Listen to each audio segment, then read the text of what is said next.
That Podcast Thing presents Home Movie Club. Originally recorded April 2017. Episode 4. It's not a musical. Hello and welcome to Home Movie Club. In this episode we'll be looking at the 1969 movie Butch Cassidy and the Sundance Kid.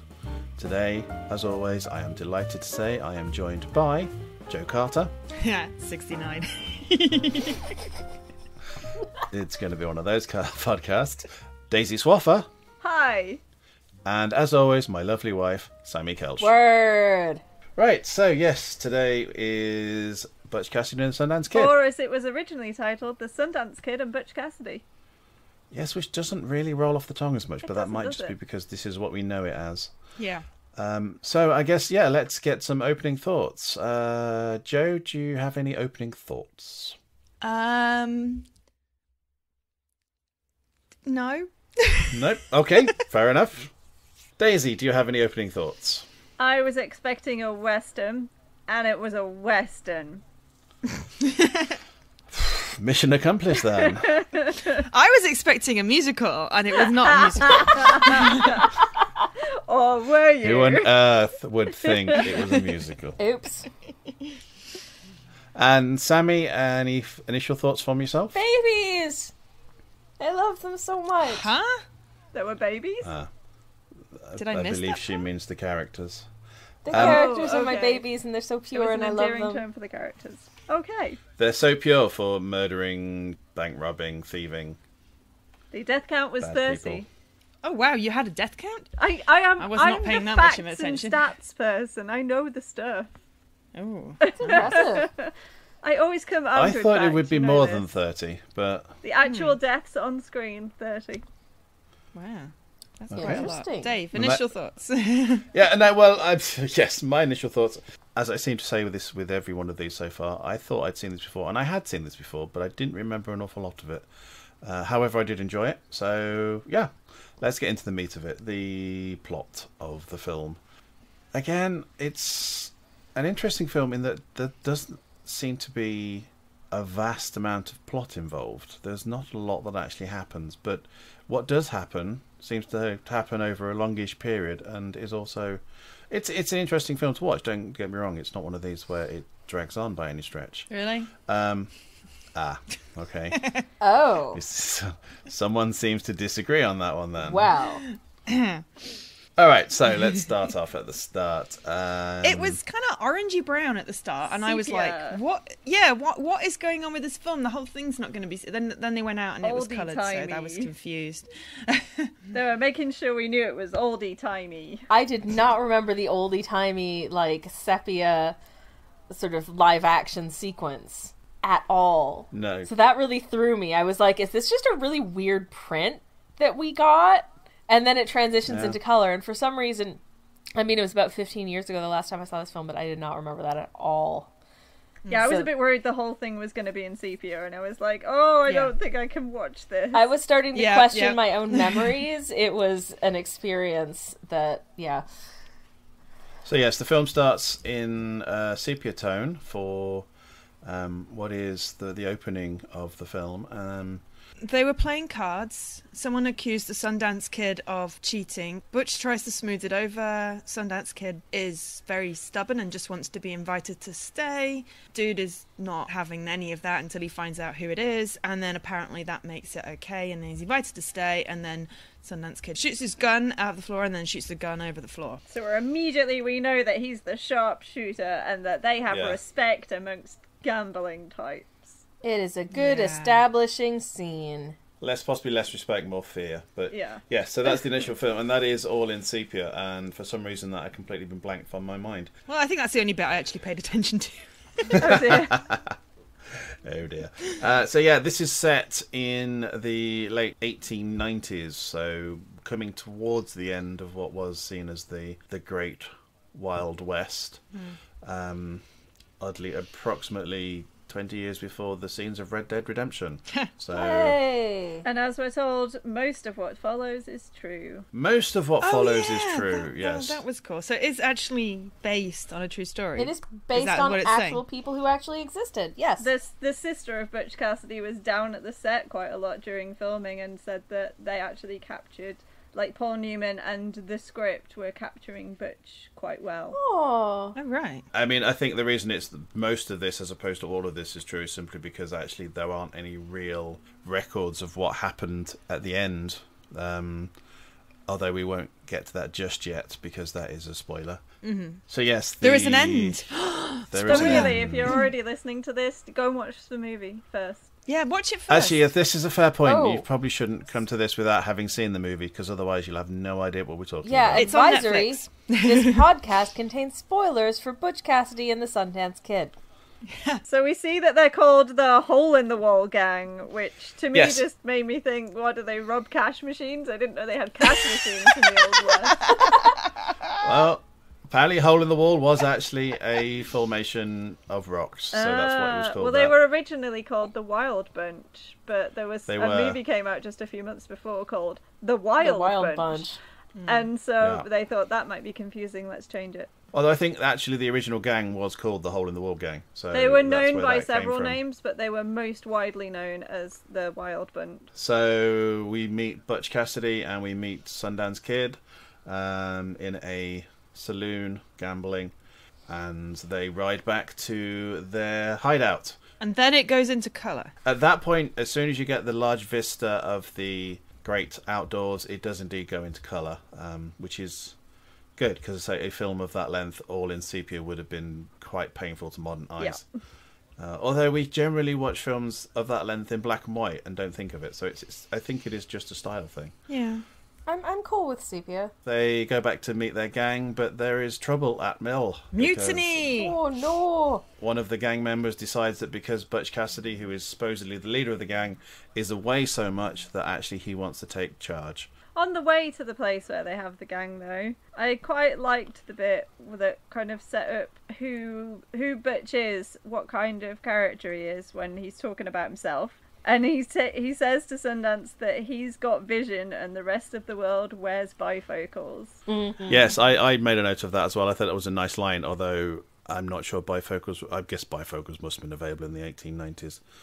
But I think they wouldn't have put that that's in. quite definitive of the movie as a whole, though. It's the dialogue that really makes the movie. But that's William Goldman's good at writing dialogue, as we know from Princess Bride. So. Yeah, I've not seen the chemistry between Butch and Sundance was what made the film. Yeah. Apparently, Paul Newman and Robert Redford hadn't met before this film, so they worked very hard on getting chemistry right, and it did work. It was a very They good. did very Yeah, I good. thought so just they- that line alone kind of established Butch's character quite nicely, because we'd already had Sundance's character set up in the saloon, so I thought that was Yes, nice. he is the hot shot. Yeah.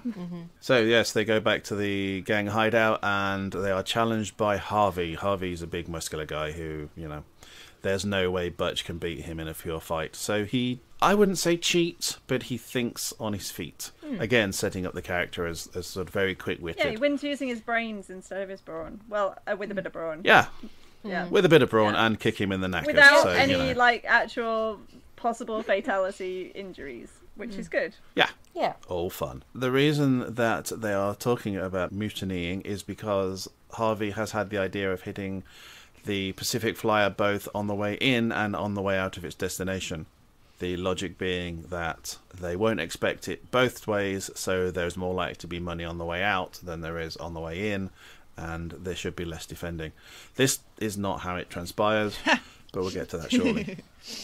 Yeah, so they have a knife fight where Butch wins without even drawing a knife, and they decide to rob the train. Cue first day shooting action movie Robert Redford jumping on the top of a train. I'm sure that was loved by the insurance people. Oh, Yeah, he did his own stunts there. Which, That was pretty iconic. yeah, though. Paul Newman Yeah. advised Yeah. him not to, and then he did anyway. Yeah. They rob the Pacific Flyer. They get away with the Good old cash. Woodcock, he was Yeah. there. Woodcock, yes, the I man love who Woodcock. That's the guy guarding the carriage? Yeah, right? who didn't want to get like blown up or anything, but he was doing his job, and he was gonna do his job, and I liked It him. was very admirable. I know, because Yeah. Mr. Guts, Harriman he trusted did. him to do this job personally. Exactly. And he was very, good for you, And I was buddy. glad that they, after blowing him up, I'm glad that they picked him up and checked that he was alive. Yep. Yes, they were very considerate. Yeah. So they run the train robbery. It succeeds, so they go and celebrate by going and hanging out in a saloon, listening to the local marshal trying to gather up a posse to hunt them down, even though they're within 10 foot of them. Yeah, that was a little silly. It was a little silly, but I mean, these people aren't necessarily known on site. It's not the day of the internet. You don't have, instant news going backwards and forwards, so they just... You can't Google They don't them. have wanted posters? Well, yes, but they don't necessarily have photography. It's just artists. And in fact, you see a wanted poster when they go on later adventures that is a picture of them, and it could be anybody. Yeah, like realistically. blurry picture of a white guy isn't really going to make that huge of a difference at this point. There's a lot fair of enough. white guys around, and they kind of look all, like Similar. white guys. Yeah. In fact, there was an awful lot of white guys and not a lot of anything else, which isn't particularly historically accurate. But so yes, they have a celebratory carouse, and then Sundance goes off. There's a slightly uncomfortable scene, but slightly uncomfortable, Extremely super uncomfortable. It would be extremely uncomfortable if you hadn't seen anything of the movie previously. And I think the which problem. I hadn't. Yeah, same here. I'm so sorry, you guys. It I'm was so sorry. awful. I'd forgotten about that bit, and I knew what was going to follow it, and even I was like, this would not pass now. He was pointing his gun at her and things. That was really not okay. We should Yeah, probably so mention basically what the thing Sundance is. visits a school mom, and the pretension is that he's going to force himself on her, and he's pointing the gun at her and telling her to take her clothes off. As it transpires, it's his other half. I think it's more that they're sort of seeing each other. I don't think there's anything formal there. I don't know. They've been seeing each other. I think they've been seeing each other for a long while as well. I don't think this is a new thing. Yeah, it's an established relationship in any case. Yeah, she's and his partner. But not it would in have a been legal nice capacity. if we knew straight off the bat that it was consensual gunplay, but Basically role play. Yeah. And I think that's partly why I said it was less than possibly would be if you'd not seen anything about it. Well, because we actually, before we watched the film, we watched the trailers, and it's blatantly obvious from the trailers that she knows these two people very well. Yeah. But it had less of an impact from me, I think, because I had seen the trailers and I knew that, the character of Etta was actually, part of the gang sort of Well, thing. take it from people who hadn't seen the trailers. It was awful. Yeah. Okay, Yeah. no, that's fair enough, yeah. and I suspect that was what they were going for. Oh, yeah. Yeah, I was sitting there for a good 5 minutes while it was going, or whatever period of time while it was going on, going, no, not another film like this, please. It was a very effective bait and switch, I think, in as much as you do it does scare you into thinking that, oh god, this guy is going to be a nasty piece of work and completely irredeemable and a horrible human being, and then that's his girlfriend and it's just what they're into. Speaking personally, for me, he never redeemed himself from that. I could never like him throughout the film because of that scene. Wow. But I think if it wasn't for the gun, I think if he wasn't pointing a gun at her, I would have been able to get past that. But I could not like him. No, I agree. The morning after. Oh yeah, because Paul Newman shows up with the bike. This was a really confusing scene. So it was Butch, wasn't it? So it was Sundance that slept with her, and then in the morning Butch came along with the bike, because I kept on getting the two of them mixed up at the beginning. Yeah. This is why it's confusing. Sundance is the 'Cause one that with the was like a mustache, coupley y'all. thing. I was like, is she with both of them? I was very confused. Yeah, I was very confused. But then, you had the really odd bike musical scene. It was jarring. Yes. It just didn't sit with the rest of the film. There were 3 areas in the film where there was this sort of musical interlude. There was this one. There was one later on when they were travelling to Bolivia. I've said it. Spoiler alert. They travel to Bolivia. And then one further on. So yes, there's basically, I believe, from what I've seen and what I've heard, there wasn't an awful lot of music in the film that was over dialogue. It was only ever really sort of these musical scenes. So you've got the scene where Paul Newman is around on a push bike with no brakes to... Well, it first seems to be so he's doing it to impress Etta's character, although it becomes fairly clear that these two are just very good friends. It's a brand new thrilling invention. Yeah, no, I agree. This is a new thing, and he learned to ride it very quickly. As someone who takes forever to learn to ride a bike when I was a small child, I was quite impressed with his ability to do stunts on it after less than an hour. Especially as he was drinking the night before. Well, it just goes to show his prowess as a human being. Yeah, I hadn't clocked that he'd only just learnt to ride it. Yeah, it was... Well, the bike salesman was part of the scene previously when they were trying to raise a posse, and then the bike salesman came up and decided to sell bikes instead. Which I kind of like that, because that was a little bit cheeky. But so the bike was literally just invented at that point. Yeah. So yes, Paul Newman has a musical interlude where they have raindrops are falling on my head, I think is the song. Yes, I'm desperately restraining myself from singing because I love that song. Burt Bacharach's classic. And I think this is the one scene, or rather the scene in it, that made me think this was more of a musical than it is, because there I've said it. I thought it was a musical. It's a very memorable bit of the movie. Because it wasn't one of the sort of things where they suddenly burst into song, but it did seem to be something where the music was almost a music video. What was happening in the background was sort of silent movie with this music over the top of it. And it was like a 70s music video as well. It took me out of the turn of the century into the 1970s. Yes, there was a lot of contemporary music in that film, and then that sort of was one of them where it was like, it was a bit jarring. Yeah, really it was. jarring. I think it was. And the colour and like the softness of the filming and things, the whole look of it was 70s. I don't totally mind that though, because I think it's not a film where you see films sometimes where you can tell you're supposed to be wholly immersed in a different time period, but you just can't, because like, I'm sorry, I know this is supposed to be quote the 1920s, but everyone's hair is super 80s and it's mega jarring and the makeup's all wrong and that wrecks it for me. But this, with regard to sort of the music and that kind of thing, it feels more like a deliberate decision to do that, to not just use wholly period music, and to have this element, and I quite liked it actually. I thought it was neat. Well, I think the best part of it was when he bicycles backwards into a gate and then gets chased by a raging bull. A raging bull that apparently in real life was so docile that they had to do something unmentionable to its unmentionables to get it to actually move at all. Which it apparently liked. They had to do that several times to actually make it work. Yep, and the bull was completely and utterly sort of passive about everything and really didn't care. But in fairness, I think I'd rather have, sort of a docile bull on set than one that's actually potentially going to kill your talent. Yes, I think that's why it was sort of shipped in from Hollywood, because it had that temperament. So yes, the musical interlude happens, and then they go into their second train robbery. So they're basically robbing the same train on the way back, and Woodcock's still on there, with his looking arm slightly worse for wear, but still resolute. Yes, still very resolute. Yes, Mr. Harriman entrusted him with this job, and he's going to do it to the very best of his abilities. He doesn't take sick leave. He's got a job to do. Damn it!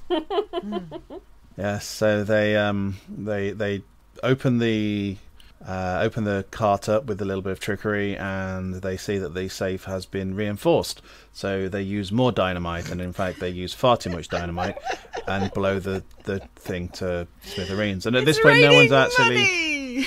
It's raining money, which is great, but no one's asking the questions: what happened to Woodcock? Oh, he got out of the train. Was he? Yes, actually, suppose he was actually taken out of the train, wasn't he? Yeah. No one was in the train car when it exploded. Fair enough. I missed that one slightly. Yeah, no, Woodcock is alive and well, and probably got a promotion from Mr. Woodcock Harriman. is not in the death count of 30. Good. That's good to hear.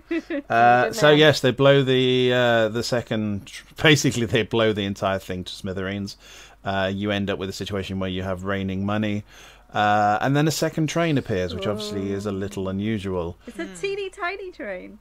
A little tiny train with a big carriage behind it, Yeah. and yet they don't think, oh, we should probably get out of here. Let's continue gathering money. But no, they suddenly, this train pulls up, and the back doors of the side doors of the back carriage open, and the 6 horsemen pile out.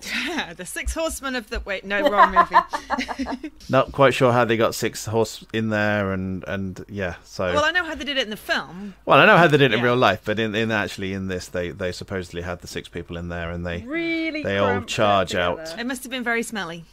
Yes, charge out and start chasing Butch and the gang. 2 of the 30 deaths happen as 2 of the gang get shot by the chasing posse.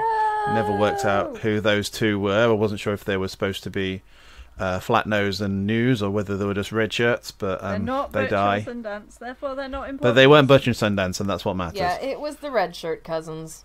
So they start chasing them across the plains. The gang splits up, but everybody follows Butch and Sundance and ignores the other 2.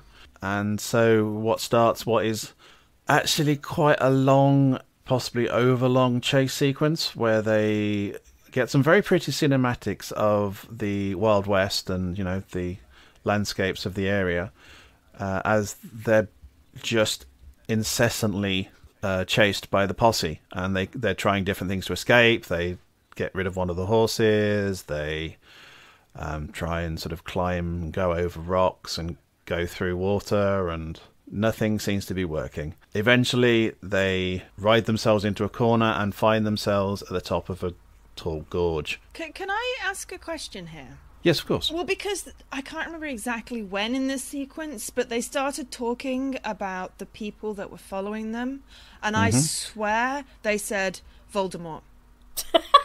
No. I was convinced the entire movie they were being chased by Voldemort. That's all I heard every time that name was said, and I don't know what it is, but that's all I heard. Was it Joe the Fourth? There was an Indian tracker called Lord Baltimore, which is probably who you thought. That was it. But I kept on hearing Voldemort. Yeah, which and was hilarious. the lawman That's Joe a very different Joe movie, LaForge. Yeah, well, I know that, but once I heard it, I couldn't unhear But it. one we'll be covering soon. Yep. Shh, spoilers! Oh, sorry. And as part of the chase, they make their way and they meet up with an old, I'd say associate's not their way, an old adversary or a friendly adversary called Sheriff Bledsoe, for whom they try and convince that if they join the army, i.e. they go and fight in the wars, then they will get a pardon, and so they won't get chased, but they will go and basically go straight and be army people. Obviously this is never going to happen, so they get rejected and go off further chasing. Yeah, but they were like, oh, we don't even have to be a lieutenant or a sergeant, you know, we can just be regular army dudes. And it's like, I think you're missing the point here completely. Yeah. Yes, this is a little bit of a fantasy they have. Obviously they're looking for a way out, and this seems to be the best way, but the sheriff just say that the only way this is going to end is with them dead. Yeah. The Bledsoe scene is interesting because Paul Newman was adamant that should be the last thing before they decide to go down to Bolivia. And the director did not think that it should be, and they had this just ongoing feud about it throughout a lot of the movie. But of course the director won because it's the director's job. And I know, having read up some bits, that there is a TV program called Alias Smith and Jones, which was a western based on the same idea of 2 outlaws trying to gain clemency by doing jobs and joining the army. So that was spawned from that particular scene with Bledsoe. They end up at the top of this large gorge, and then you get the famous scene of them both jumping into the river and surprisingly not dying. Oh, I didn't know that was a famous scene. Possibly not that famous, but fairly famous. I mean, I've seen it out of context where they basically just jump into the water. Even though Sundance can't swim. So they finally make their escape from the pursuing lawman, and what's the first thing they do once they've made their escape? That's right, they go straight to Etta's house, the house of a known associate. Yeah, I was really confused. I was like, why did you just spend God knows how many months running away all over the country to then go home? Yeah, I don't think they were supposedly. I think it was days rather than months. Well, possibly it even felt just like hours. months. Jesus, it did. It was. felt like months. It was a fairly long sequence. In fact, it was. It felt overly long at the time, but yeah, when you're seeing them like later on in the film, then you remember that. You remember how relentlessly they were chased down, how it felt like they were never going to stop being chased, and that had that impact, and it had that right association as a result. But at the time, yeah, it felt overly long. We paused the movie while we were watching it. It was it was pretty much 45 minutes in, which was, about 2/3 of the way through this chase scene, and there was still an hour to go, and it was like, it can't please not be another hour of just this relentless chase, because it did seem to be dragging at that point. But yes, they get away, they go back to Etta's place, and they decide that they're never going to be able to run away from these people. They're far too professional, they're far too well trained. They're contracted to chase them until Butch Cassidy and Sundance Kid are dead, so they do the one thing they think they can do, which is go south of the border and travel to Bolivia. So yes, they go back to Etta's. They decide that the only way out is to travel south of the border. Before they leave, on their deciding to go, what Sundance says to Etta. Was that the bit where you're 29, you don't have to come with us, but if you do come with us, you have to be quiet? He doesn't say she's 29, she says that. But yeah, if you come with us, then you have to not whine, basically. I think I blocked that out because I was just so disgusted. It was just awful. It was odd, and it seemed a little bit almost out of place, but... Really? Well... After the other scene? I guess, well, yeah, I guess it depends on whether you see the other scene as more role-playing than anything else. I don't know. That's how I read it, because she seems... Yeah.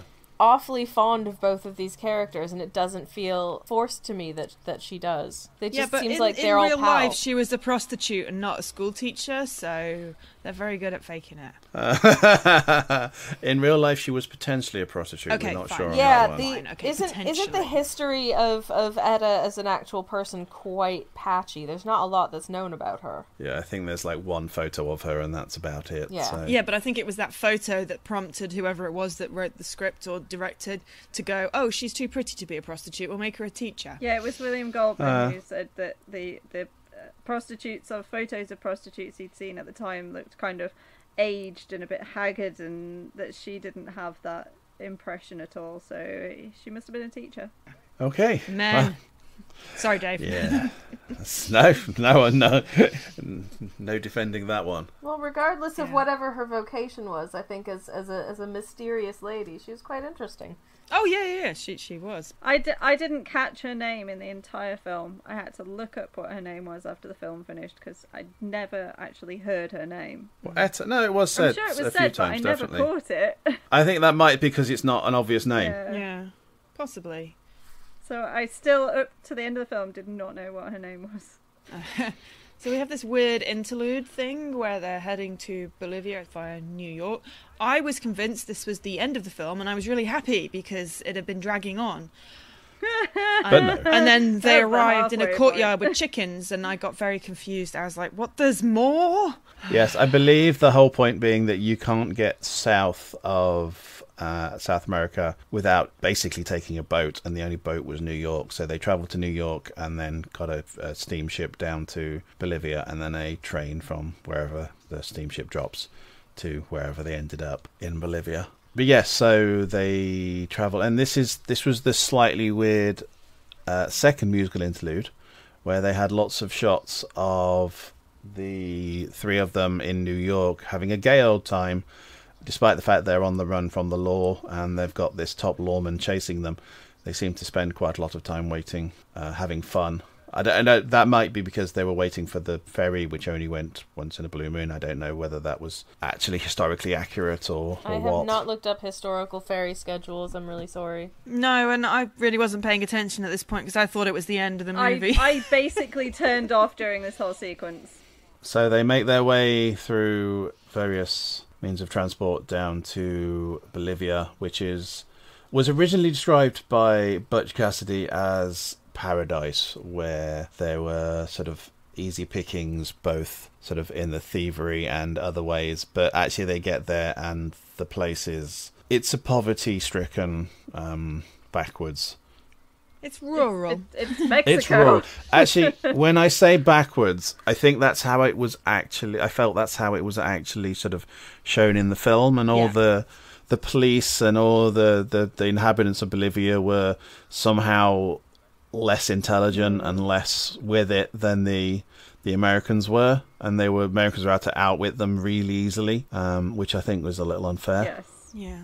I'd say I wouldn't be very impressed if I was a Bolivian.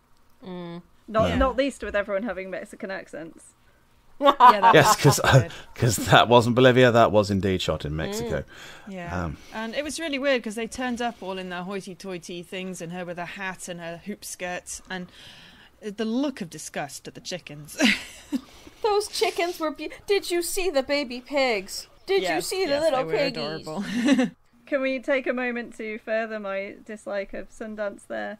When they've arrived at the farm and Butch says something and he's like, grr, and Butch says something and he's like, grr, and then as soon as Etta starts to say something, Sundance tells her that her job is to shut up because she'd starve without him. This was not a reconstructed man, was it, in any way, shape, or form? You see how I never liked him? Yeah, I totally agree. I didn't like him either. Scene. It was the moustache. It was untrustworthy. I like the relationship between Butch and Sundance, and I thought Paul Newman and Robert Redford had a nice repartee, and there were some very witty sort of lines between them. But yes, as an actual person, I mean, neither of these people was supposedly nice people.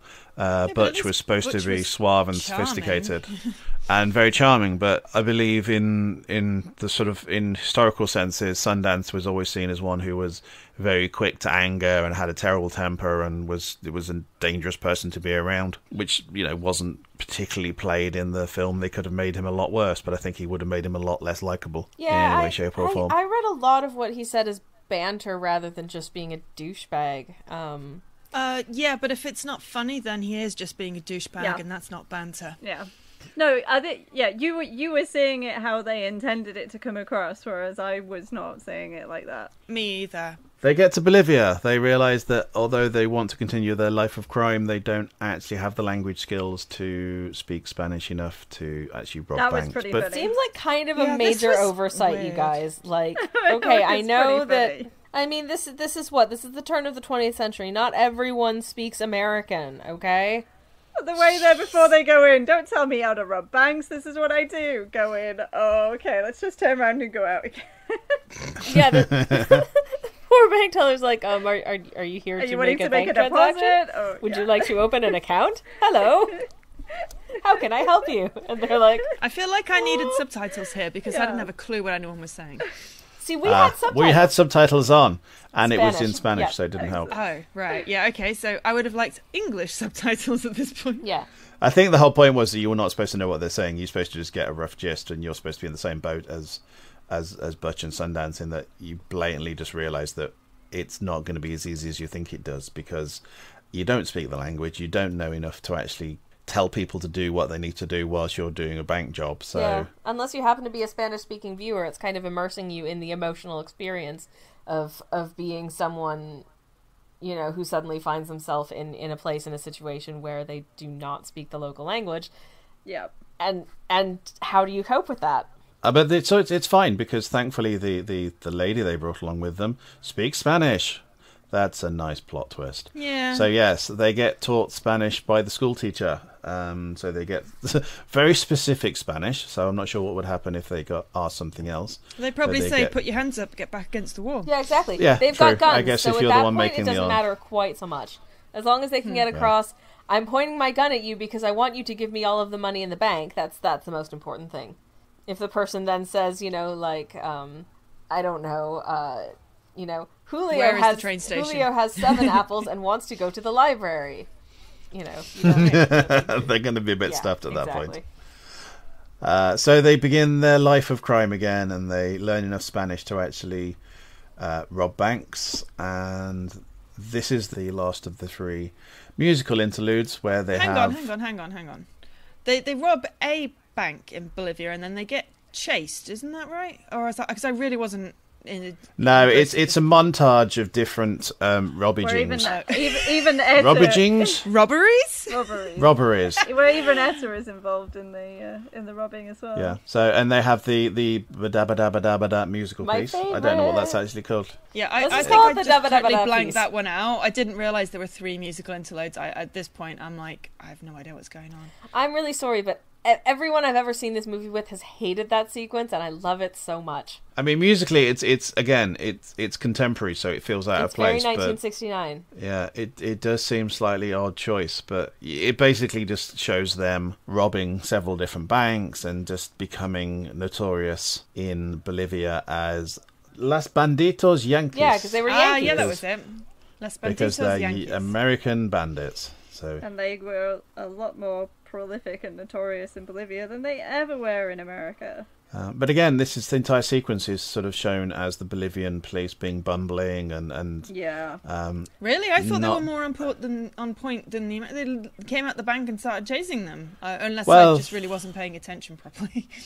I mean, it was slightly, but they were also seen as bumbling. They would run away whenever someone shot at them, which actually is a sensible That is thing an to do. Yeah, extremely that's a very sensible sensible thing thing to to do. do. How is that bumbling? That is a basic sense of self-preservation. I mean, really. Yeah, I think they were just sort of set up to be the antithesis of the guys hunting them in the first half of the film, Super Posse. who were relentless and would not leave them alone. Lord Voldemort. Lord Voldemort and co, yes, riding on their broomsticks. Yep. So they are robbing banks and having a gay old time of it, and then at one point Butch and or Sundance, I can't remember which, sees a man with a white hat, which they assume is Joe Lefeur's, has chased them south of the border. So they have a crisis of confidence and decide that actually they possibly should stop robbing banks for a while and lay low. So they decide to go straight, or at least suggest trying to go straight. So Butch and Sundance become payroll guards on a... That's how that bit starts. Yeah. Yeah, so they get missed themselves that a job as completely. payroll guards, guarding a shipment of cash from or to the mines Yes. for the local mining industry. However, on the way back, they get Oh, no, ambushed. no. When they get to the bank, they're like, didn't we rob this place? I liked that, yeah. Yes, there was the slight inconvenience of turning up a bank to collect some money in a totally legal way, and suddenly realised they hit the place back in July, so they're trying to hide their faces, which was the most suspicious thing you could possibly do. Yeah. So they get the cash. There's, no questions asked. They're following their boss, who is Percy Garris, apparently. Not that Garris, unfortunately. Oh. Frowny face. He gets shot, though, and they get attacked by Mexican bandits. So they end up being ambushed and having to shoot their way out of it. They leave the gold or the cash or whatever's in the saddlebags. Well, and we find out that Butch has never shot anyone before. Oh, yeah. That was the revelation. Yeah. Sundance never Yes. swam and Butch never shot, which is just weird. And So they that shoot them all they dead. basically, whilst the Mexicans are distracted by counting out the gold, they go back and they basically rob the robbers. But in doing so, they are forced to open fire on the Mexican bandits, killing them all. And he said, yes, this is the point where Butch points out that he has never actually shot anybody before. And he is shown as being quite traumatized by the fact that he has to kill these people. Yeah. It's Rightly surprisingly so, accurate, yeah. though, considering he's never shot anybody. Well, presumably he's shot at things. Yes. I mean, you if you can shoot, sort of a row of cans off of a fence, it's kind of the same principle, just worse. I got a little bit confused here. Their boss got shot by the Yep. Banditos, the other ones, and then they shot the Banditos, but then they left the money? Did the boss die? The boss died. I believe Oh. they took the money. They actually completed the job and took the money back to wherever it was supposed to be going to. So they did Right. actually do their job and were trying to be honest and going straight. But I think the idea was that the fact that Butch had to kill someone really played on his mind. Etta recommends doing other things. I think she said farming or ranching, although they point out ranching as a game for the young. And it becomes clear that in reality, the only thing these two are actually good at is breaking the law. Yeah. Yeah. It becomes obvious, though, that if they keep on this life, they will die. So Etta decides that she doesn't want any part of it. She leaves them to it. She goes back to America, never to be seen again. Ah. We assume she gets back and lives the long and happy life, but who knows? So they do another job. They basically hit a similar sort of situation as they were working legitimately. They hit another payroll for a mine.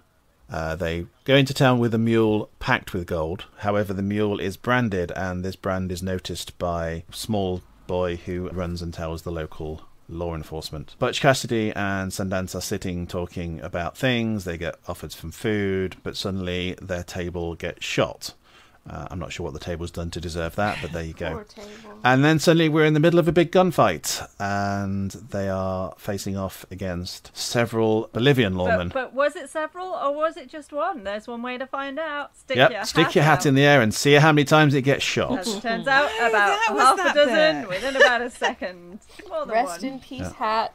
Yeah. Your 5,000 candles in the wind. So they realise that they've got little or no ammo, and they are outnumbered, so they decide they're going to have to try and shoot their way out. They get trapped in a building. They do running around shooting Sundance, his usual crack shot self. But while this is happening, someone has gone and informed the local garrison, and approximately 30 cavalry people turn up.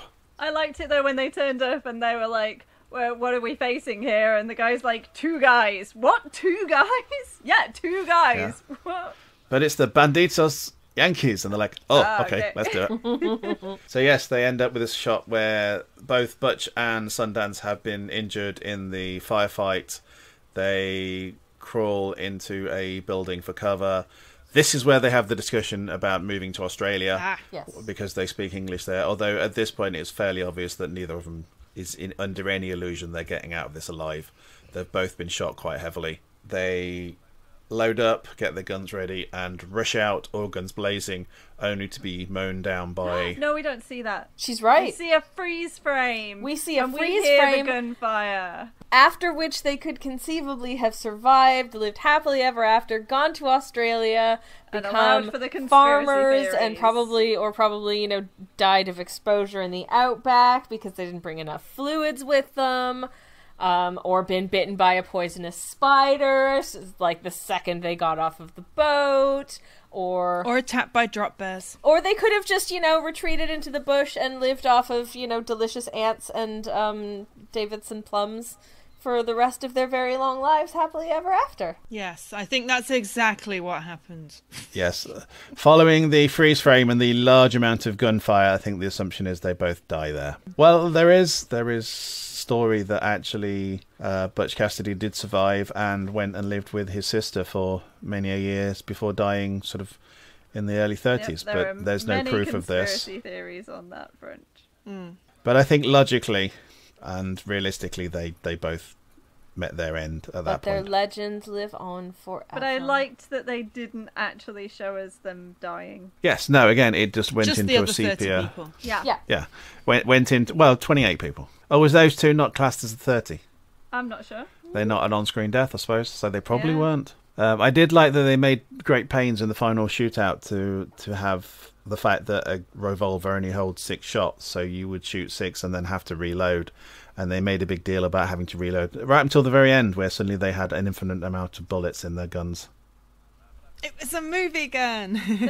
I believe that was done really because they wanted to keep it realistic, but in the end, it's a movie and you have to have some sort of action. So you save that until the end when everything's going to hell, and you had to have the fight at the end had to be a little bit more action packed. So Well, maybe the bullet they count went out had the window. multiple guns and they were just dropping them and picking them up, and so They might have just had buttloads of guns. Buttloads of guns that they spent the last 10 minutes under fire not using. Yeah.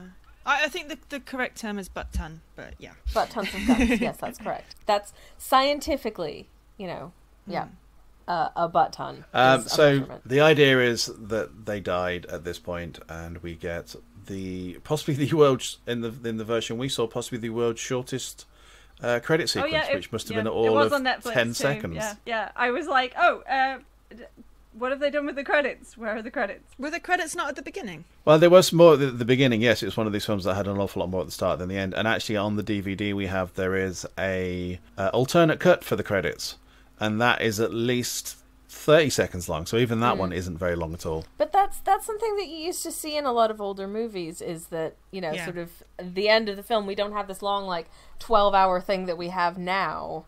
Because there weren't as many people working on it. But you just get yeah. And I guess a lot of the people, like the Best Boy Grip and whatever, just don't get their names in the credits at all. Yeah, it's only nowadays where we have the sort of the Marvel end of credit sequence where you actually sit and watch through the entire thing that you realise that it's 8 minutes of credits that is just a bit ridiculous. I mean, you used to get films that literally the ending title card was just the end, and that was it. That was the movie. So that was Butch Cassidy and the Sundance Kid. I enjoyed it. I thought it dragged a little bit in the middle. The initial chase scene where they were showing that the opposition were relentless, I thought was a little too long. However, I enjoyed the film. There were moments that were a bit icky, but generally, I thought for the age of what it was good. However, how did everybody else feel? I'm going to mix this up a bit. Sammy, you're first. I still liked it. I still thought it was a great movie. I think... it's got some 1960s pacing, but I'm cool with that because I like a lot of films that came out of the 1960s. I liked the musical motifs. I thought they were neat. I thought it made it slightly, interesting. And I liked the characters. I liked these dudes. I liked their lady friend, and I wanted them to live happily ever after. Daisy? I liked the dialogue and I liked some of the feel of the film, but for me it never really got away from Western, and I don't like Westerns. And having a buddy film where I just don't like one of the two buddies really kind of marred it for me. So, no, it was okay, I think is my general outcome feeling. And Joe? I thought it was very disconnected, shall we say. There were sort of bits of action, and then there were long, drawn-out sequences, and then there was random music interludes with weird, sort of montages, and it just sort of seemed very disjointed and not really very cohesive to me. And I have to say that I thought the bit where they went to Bolivia was the end of the movie. I was very happy about that because it just wasn't grabbing me at all. And then I zoned out most of the end. I think I saw the bit with the hat getting shot, and I didn't even realise they died at the end because I'd just given up. Fair enough. That is a ringing endorsement. Well, it would be boring if we all agreed. But absolutely, can we watch a good film next time? No, I think that's fair. We can't all be expected to enjoy the same things, otherwise we'd all be very boring. So yes, that was Butch Cassidy and the Sundance Kid. So next time we'll be watching a movie that I have never seen before, which is The French Connection, starring Gene Hackman, I believe. I'm really looking forward to this because I have a tendency to just forget any kind of media, and I own it on DVD, therefore I like it, and I've forgotten it entirely. So I already know I like it without knowing anything about it. Without remembering anything about it. Okay. So yes, next time, The French Connection. But until then, thank you all for listening. My name is David Callier, and again, I was joined by my co-host, Joe Carter. I was Joe. She was indeed. Daisy Swaffer. Hi, I'm Daisy. And my lovely wife, Sammy Kelch. For better or worse, I just gotta be me. You're probably now as confused as I am, everybody. So at that point, I think we'll leave it. Thank you. Bye. And good night. Thank you for listening to Home Movie Club, part of the That Podcast Thing network. Find us on Twitter at podcast_thing and on Facebook by searching for That Podcast Thing. Please like and subscribe for news of our future episodes coming soon.